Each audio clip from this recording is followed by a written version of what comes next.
Good morning प्यारे बच्चों। आज से आप सभी बच्चों को मैं इतिहास पढ़ाना शुरू कर रहा हूँ। इतिहास विषय का आज मेरा पहला क्लास है।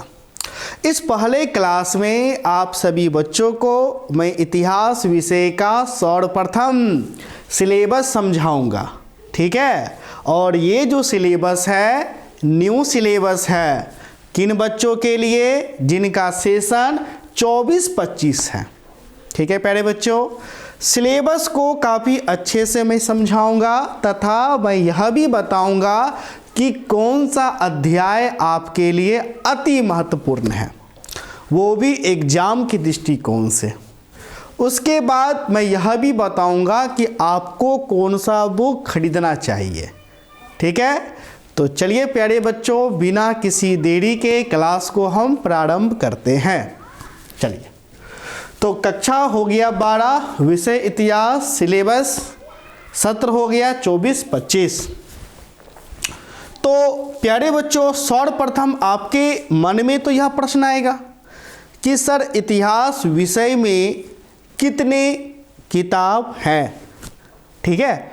तो प्यारे बच्चों देखो, अगर मैं किताब की बात करूं तो इतिहास विषय का किताब का क्या नाम है? किताब का नाम है भारतीय इतिहास के कुछ विषय, ठीक है प्यारे बच्चों।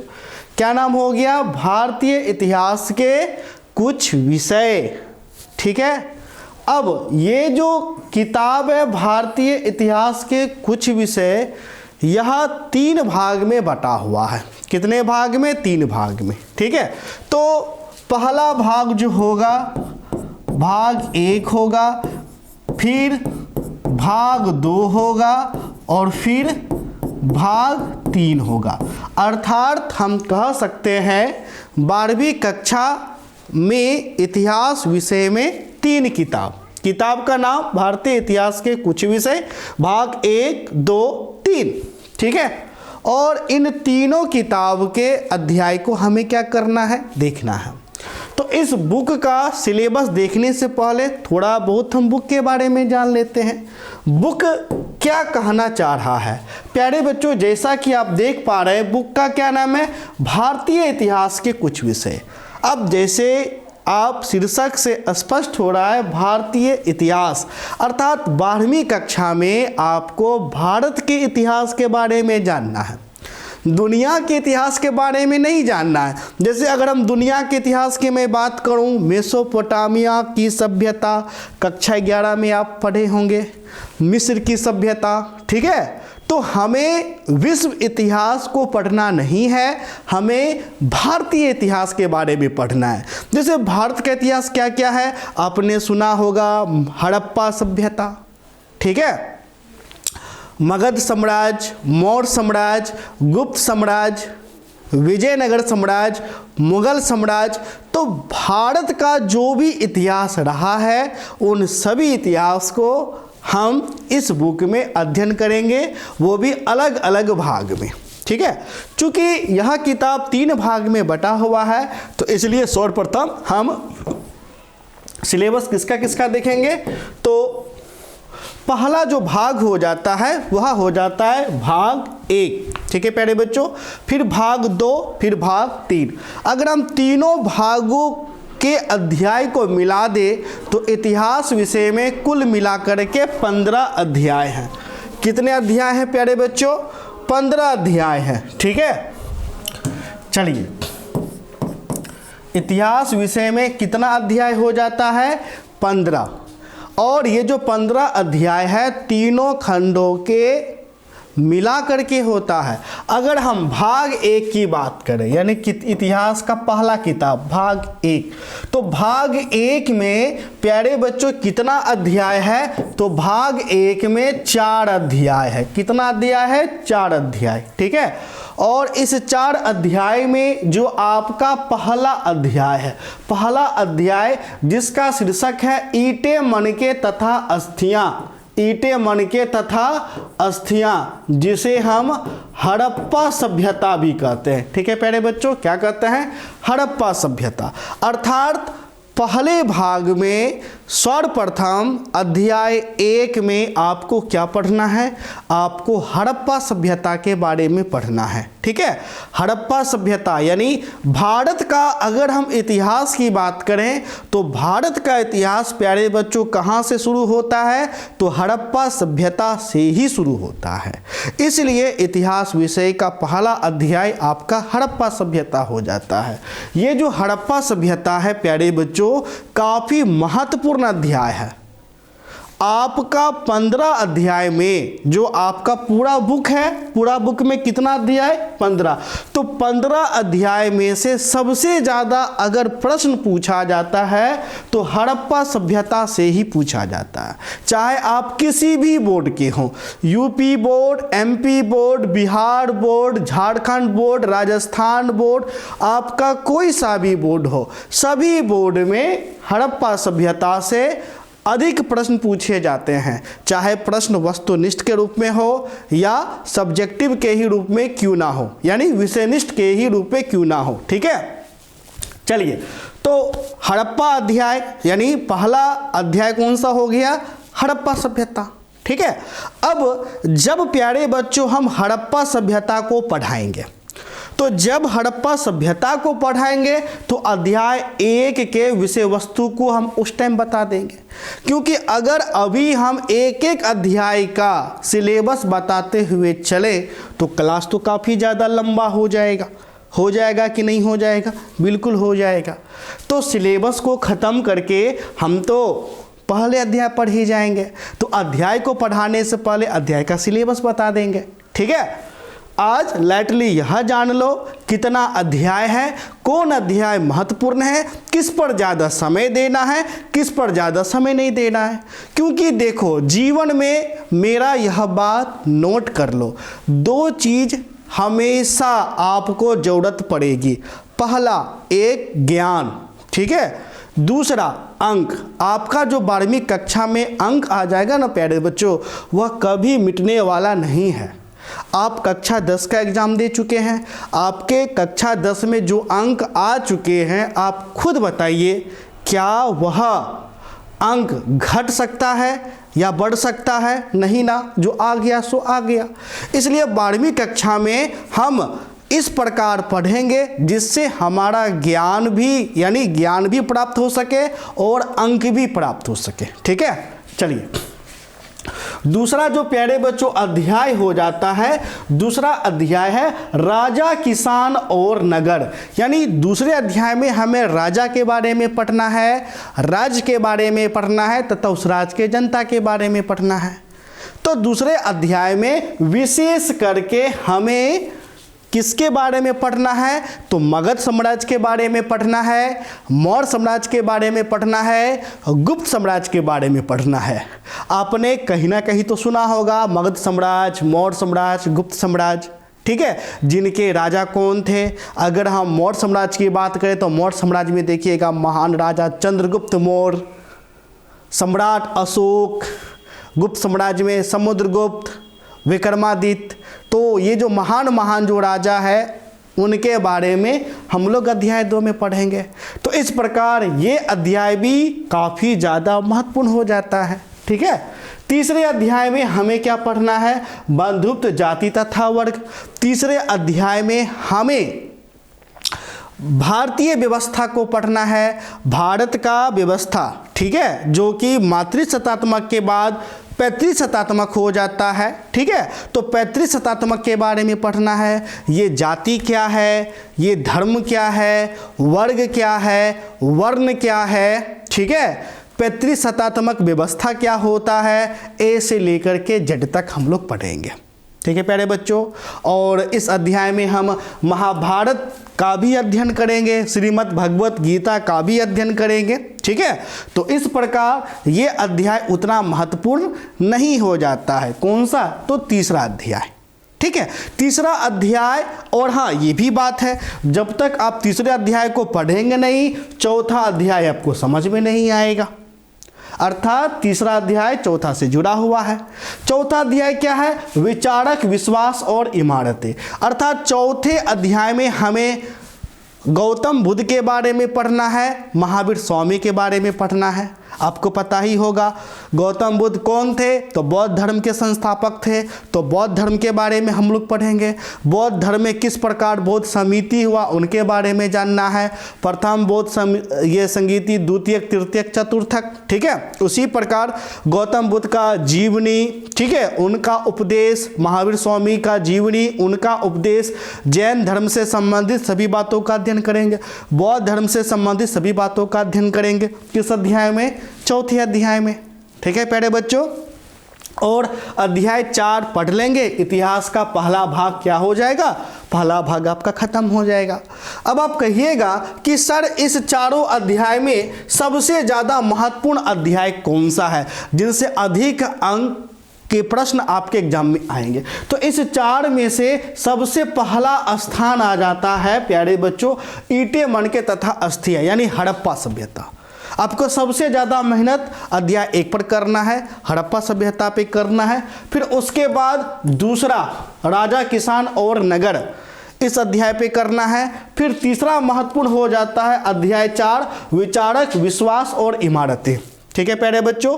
हाँ, तीसरा अध्याय इसको भी पढ़ना है, अच्छे से समझ लेना है, लेकिन इस अध्याय से प्रश्न आपके एग्जाम में नहीं के बराबर बनेंगे।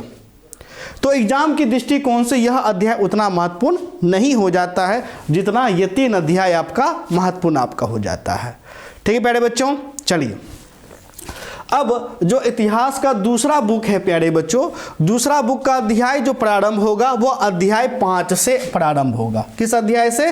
5 से।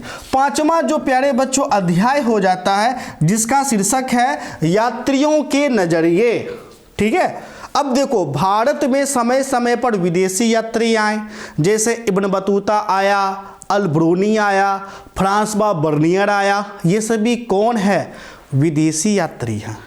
तो विदेशी लोग जब भारत आए, भारत के समाज को उन्होंने देखा, भारत के संस्कृति को उन्होंने देखा, और वे जिस नज़रिए से भारतीय समाज को देखा, देख करके उन्होंने अपना जो दस्तावेज दिया, जो उन्होंने ग्रंथ लिखे, जैसे देखिए अल ब्रूनी किताब उल हिंद लिखा, इब्न बतूता ने रहला लिखा, ठीक है। फ्रांसवा बर्नियर ने मुगल इन द ट्रेवलर्स लिखा। तो इन जब किताबों का अध्ययन हम करते हैं तो उस समय के भारत के बारे में हम लोग जान पाते हैं कि उस समय भारत कैसा था। जैसे अल ब्रूनी का जब आप किताब पढ़िएगा, किताब उल हिंद, तो उनमें चर्चा किया गया है भारतीय सती प्रथा के बारे में, ठीक है। तो विदेशी लोगों का जो भी नज़रिया रहा भारत के प्रति वो हम अध्याय 5 में पढ़ेंगे, ठीक है प्यारे बच्चों। फिर छठा जो अध्याय हो जाता है, छठा अध्याय भक्ति सूफी परंपराएं, अर्थात हमें भक्ति आंदोलन के बारे में पढ़ना है। इस छठे अध्याय में हमें क्या पढ़ना है? भक्ति आंदोलन का शुरुआत क्यों हुआ, किन कारणों से हुआ, भक्ति आंदोलन का क्या परिणाम हुआ, ए से लेकर के जेड तक हम लोग पढ़ेंगे। भक्ति आंदोलन का शुरुआत कहाँ से हुआ? जैसे दक्षिण भारत में अलवार और नैनार संतों ने किया, फिर दक्षिण भारत से उत्तर भारत में कैसे आया, ए से लेकर के जेड तक हम लोग पढ़ेंगे, ठीक है प्यारे बच्चों। तो 6 अध्याय तक हो गया। अब हम चलेंगे अगले अध्याय पे। तो 7वां जो प्यारे बच्चों अध्याय हो जाता है, 7वां अध्याय है विजयनगर साम्राज्य, ठीक है प्यारे बच्चों। एक साम्राज्य की राजधानी विजयनगर, अर्थात इस 7वें अध्याय में हमें विजयनगर साम्राज्य के बारे में पढ़ना है। विजयनगर एक हिंदू साम्राज्य था जो कि काफ़ी ज़्यादा शक्तिशाली साम्राज्य था। यह दक्षिण भारत में प्यारे बच्चों स्थित था। विजयनगर साम्राज्य के महान शासक कृष्णदेव राय थे। तो कृष्णदेव राय का जीवनी और उनके उपलब्धि के बारे में हमें पढ़ना है। विजयनगर साम्राज्य के जो 4 वंश हुए, संगम वंश, सालो वंश, तुलु वंश, अराविडु वंश, इन चारों वंशों के बारे में हमें पढ़ना है। यह भी अध्याय प्यारे बच्चों काफ़ी ज़्यादा महत्वपूर्ण आपका हो जाता है, ठीक है। स्थापत्य कला के क्षेत्र में काफ़ी ज़्यादा योगदान है विजयनगर साम्राज्य का, तो स्थापत्य कला के बारे में हमें पढ़ाई करना है, ठीक है।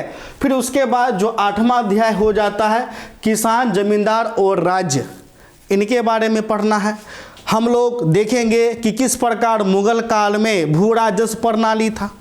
तो मुगल काल का जो भू राजस्व प्रणाली था उनके बारे में हम अध्ययन करेंगे, ठीक है प्यारे बच्चों। उसके बाद जो 9वां अध्याय प्यारे बच्चों हो जाता है राजा और विभिन्न वृत्तांत अर्थात मुगल दरबार, यानी मुगल साम्राज्य के बारे में 9वें अध्याय में पढ़ेंगे। और 9वें अध्याय में हम लोग अकबर के बारे में विशेष करके पढ़ेंगे कि अकबर ने जजिया कर क्यों हटाया, अकबर का धार्मिक नीति क्या था, अकबर का सामाजिक नीति क्या था, ए से लेकर के जेड तक हम लोग पढ़ेंगे। अब प्यारे बच्चों यह प्रश्न आपको आ जाता है कि इतिहास विषय के दूसरे किताब का सबसे महत्वपूर्ण अध्याय कौन? तो सबसे महत्वपूर्ण अध्याय 9 हो जाता है, यानी मुगल साम्राज्य काफ़ी ज़्यादा महत्वपूर्ण हो जाता है। एग्जाम के दृष्टिकोण से हमेशा इस अध्याय से प्रश्न पूछे ही जाते हैं। ठीक है, 9 के बाद अध्याय 7 भी काफ़ी ज़्यादा महत्वपूर्ण हो जाता है, विजयनगर साम्राज्य। और एक और अध्याय महत्वपूर्ण हो जाता है, वह है भक्ति सूफी परंपराएं। ये भी अध्याय आपका महत्वपूर्ण हो जाता है। तो भाग 2 का महत्वपूर्ण अध्याय कौन कौन? एक 6ठा अध्याय भक्ति सूफी परंपराएं, विजयनगर, एक साम्राज्य की राजधानी विजयनगर, ये भी महत्वपूर्ण हो जाता है। और सबसे ज़्यादा 9वां अध्याय ये राजा और विभिन्न वृत्तांत, ये काफ़ी ज़्यादा महत्वपूर्ण हो जाता है। ठीक है प्यारे बच्चों, तो इस अध्याय पर आपको क्या करना है? काफ़ी ज़्यादा मेहनत करना है, क्योंकि एग्जाम के दृष्टिकोण से काफ़ी ज़्यादा इस अध्याय से प्रश्न पूछे जाते हैं, चाहे आपका वस्तुनिष्ठ हो या आपका विषयनिष्ठ हो। ठीक है प्यारे बच्चों, चलिए जब इतिहास का दूसरा किताब हम लोग पढ़ लेंगे तो जाहिर सी बात है तीसरा किताब हम लोग पढ़ेंगे। तो तीसरा जो भाग हो जाता है प्यारे बच्चों, तीसरा भाग में कुल कितना अध्याय? तो तीसरा भाग में प्यारे बच्चों कुल मिलाकर के 6 अध्याय हैं। ठीक है, तो इसमें से जो 10वां अध्याय है वह है उपनिवेशीवाद और देहात। ठीक है, उपनिवेशीवाद और देहात, यानी इस अध्याय में हम लोग पढ़ेंगे किस प्रकार अंग्रेज भारत आए, भारत को उन्होंने गुलाम बनाया और गुलाम बना करके उन्होंने किस प्रकार शासन किया, ए से लेकर के जब तक हम लोग प्यारे बच्चों पढ़ेंगे। ठीक है, चलिए फिर उसके बाद हमें क्या पढ़ना है? उसके बाद हमें पढ़ना है विद्रोही और राज। क्या पढ़ना है प्यारे बच्चों? विद्रोही और राज, यानी पहले अंग्रेज भारत आया, भारत में शासन किया और शासन करने के बाद यह देखा गया अंग्रेज तो काफ़ी ज़्यादा भारतीयों का अत्याचार कर रहा है, शोषण कर रहा है। तो भारतीय राजाओं ने, ठीक है, देश को आज़ाद कराने के लिए सर्वप्रथम पहला जो क्रांति चलाया वह 1857 में चलाया। इसलिए हमें इस अध्याय में 1857 की क्रांति को पढ़ना है। हम यह पढ़ेंगे कि 1857 की क्रांति क्यों हुआ, किन कारणों से हुआ, 1857 की क्रांति का क्या परिणाम रहा तथा 1857 की क्रांति क्यों असफल हो गया। ठीक है, और इसी क्रांति के अंतर्गत आप रानी लक्ष्मीबाई के बारे में पढ़ेंगे, बेगम हजरत महल के बारे में पढ़ेंगे, वीर कुंवर सिंह के बारे में पढ़ेंगे। ठीक है, चलिए, तो ये अध्याय काफ़ी ज़्यादा प्यारे बच्चों महत्वपूर्ण हो जाता है, यानी इस पूरे बुक में ये अध्याय काफ़ी ज़्यादा महत्वपूर्ण हो जाता है। उसके बाद जो 12वां अध्याय है औपनिवेशिक शहर, यानी जब अंग्रेज भारत आया तो हुआ यूँ कि अंग्रेज ने बंदरगाह बनाए। चूँकि अंग्रेज व्यापार समुद्र के माध्यम से करते थे, आते थे जाते थे, ऐसे में ढेर सारे आपका नगर बनाए गए, नगर निर्माण हुआ, जैसे कलकत्ता हो गया, चेन्नई हो गया, मुंबई हो गया। ठीक है, उन्हीं के बारे में विशेष करके आपको पढ़ना है।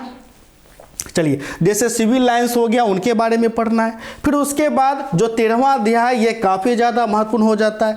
पूरे तीसरे भाग का सबसे महत्वपूर्ण आपका अध्याय 13 हो जाता है, महात्मा गांधी और राष्ट्रीय आंदोलन। चूँकि पता ही है कि महात्मा गांधी जी जब भारत आते हैं तो देश को आज़ाद कराने के लिए महात्मा गांधी जी ने कई आंदोलन किए, जिनमें से प्रमुख आंदोलन चंपारण सत्याग्रह आंदोलन को हम लोग पढ़ेंगे।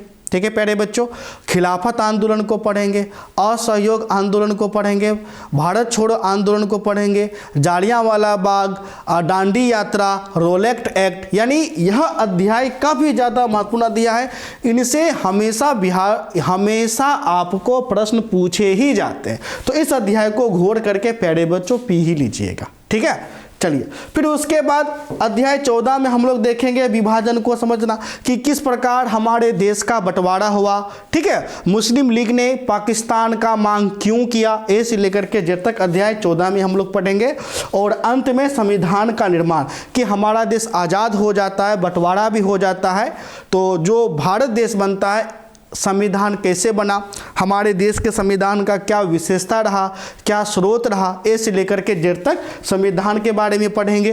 तथा हम यह भी जानेंगे कि डॉक्टर भीमराव अंबेडकर का क्या योगदान रहा। काफ़ी ज़्यादा महत्वपूर्ण प्रश्न हो जाता है, काफ़ी एग्जाम में पूछा जाता है। ठीक है, तो इस बुक का सबसे ज़्यादा महत्वपूर्ण अध्याय कौन, तो अध्याय 13 1 नंबर पे, 2 नंबर पे विद्रोही राज। ठीक है, समझ गए, ये काफ़ी ज़्यादा आपका महत्वपूर्ण प्यारे बच्चों हो जाता है। तो आज आप सभी बच्चों को मैंने सिलेबस को समझा दिया।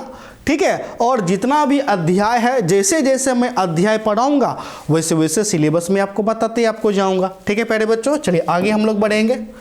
अब आपके मन में यह भी प्रश्न उठता है कि सर हमें कौन सा बुक लेना चाहिए। प्यारे बच्चों, आंख मूंद करके आप NCERT बुक ले लो। ठीक है, काफ़ी ज़्यादा महत्वपूर्ण बुक है। ठीक है, NCERT ले लीजिए, काफ़ी है। और अगर आप अदर पब्लिकेशन का लेना चाहते हैं तो आप ले लीजिए SBPD पब्लिकेशन का, क्योंकि इस बुक में एक तो आपको ऑब्जेक्टिव प्रश्न भी दिखाई पड़ेगा और सब्जेक्टिव प्रश्न उत्तर भी दिखाई पड़ेगा। ठीक है, जो कि काफ़ी ज़्यादा आपके लिए मददगार साबित होगा। NCERT में दिक्कत यह है कि इसमें ऑब्जेक्टिव प्रश्न दिखाई नहीं पड़ेगा, प्रश्न उत्तर भी नहीं होगा, और जो भी प्रश्न उत्तर NCERT में रहता है वो आपके एग्जाम में पूछा नहीं जाता, नहीं के बराबर पूछा जाता है। ठीक है, तो बेहतर होगा SBPD पब्लिकेशन का बुक आप परचेज कर सकते हैं। आप अपने मार्केट में जाइएगा, नज़दीक की कोई भी दुकान पर जाइएगा, कहिएगा कक्षा 12वीं का SBPD पब्लिकेशन का इतिहास का बुक देने, वो आपको दे देगा। काफ़ी अच्छा किताब है। ठीक है प्यारे बच्चों, चलिए अब प्यारे बच्चों, अगर आप आर्ट्स का अच्छी तैयारी करना चाहते हैं, चाहे आपका कोई सा भी विषय हो, हम आर्ट्स के सभी विषय पढ़ाते हैं। प्यारे बच्चों, अगर आप हमारे पेड कोर्स में ज्वाइन करना चाहते हैं तो आप हमारे ऐप को डाउनलोड कर सकते हैं। गूगल प्ले स्टोर पर जाएं, सर्च करें आर्ट सेंटर रोसेड़ा। ठीक है, और डाउनलोड कर ले, या वीडियो के डिस्क्रिप्शन बॉक्स में जाएं, लिंक मिल जाएगा, लिंक को क्लिक करके आप हमारे ऐप को डाउनलोड कर सकते हैं। ऐप में रजिस्टर करने के बाद पेड कोर्स में जाकर के हमारे कोर्स को परचेज कर सकते हैं। फी प्यारे बच्चों 1500 फी है, और ये जो फी है 1500 1 फरवरी तक है। 1 फरवरी के बाद फी 1500 से बढ़ के 2000 आपका हो जाएगा। ठीक है प्यारे बच्चों, और इस 1500 में आपको सभी विषय पढ़ाए जाएंगे। आर्ट्स के जितने भी विषय हैं सभी विषय पढ़ाए जाएंगे, काफ़ी अच्छे तरीके से पढ़ाए जाएंगे। पेड कोर्स में अगर आप जुड़ना चाहते हैं, पेमेंट आप ऐप पर नहीं कर पाते हैं या ऐप डाउनलोड नहीं कर पाते, तो आप हमें कॉल करें। हमारा नंबर है 70 61 50 45 52। इस नंबर पर भी कॉल करके आप हमारे ऐप में ज्वाइन कर सकते हैं। बस इस नंबर पे कॉल करें और हम आपको बता देंगे कैसे ज्वाइन करना है, नहीं करना है। ठीक है, चलिए अब आप हमारा कोर्स क्यों ज्वाइन करें, क्योंकि प्यारे बच्चों देखिए, जितना भी विषय है सभी विषय को एक तो हम लोग चैप्टर वाइज आपको पढ़ाएंगे, लाइव क्लास आपका होगा, सभी क्लास लाइव होगा, तथा रिकॉर्डेड वीडियो भी आपको मिलेगा। ठीक है, लेक्चर नोट्स भी दिए जाएंगे, प्रश्न उत्तर के भी नोट्स रहेगा, लघु दीर्घ तथा वस्तुनिष्ठ टेस्ट का भी सुविधा है, MCQ OMR स्मार्ट टेस्ट का भी सुविधा है, आप खुद से टेस्ट को क्रिएट कर सकते हैं। डाउट क्लास भी होगा, सिलेबस को नवंबर तक समाप्त कर दिया जाएगा, क्वेश्चन बैंक मॉडल पेपर का भी रिवीजन करवाया जाएगा, संडे को स्पेशल क्लास होगा। ठीक है, और स्पेशल मोबाइल नंबर भी दिया जाएगा, किसी भी प्रकार का आपको दिक्कत होगा एक स्पेशल नंबर दे दिया जाएगा, कॉल करिएगा, आपका प्रॉब्लम उसी टाइम खत्म कर दिया जाएगा। ठीक है, तो प्यारे बच्चों आशा करते हैं आज का क्लास आपको अच्छा लगा हो। अगर अच्छा लगा है तो चैनल को चैनल को सब्सक्राइब कर दीजिए, अपने दोस्तों में शेयर कर दें। ठीक है, और हमारे ऐप को डाउनलोड करें जिसका नाम आर्ट सेंटर रोसेड़ा है। तो मिलते हैं नेक्स्ट क्लास में, तब तक के लिए धन्यवाद।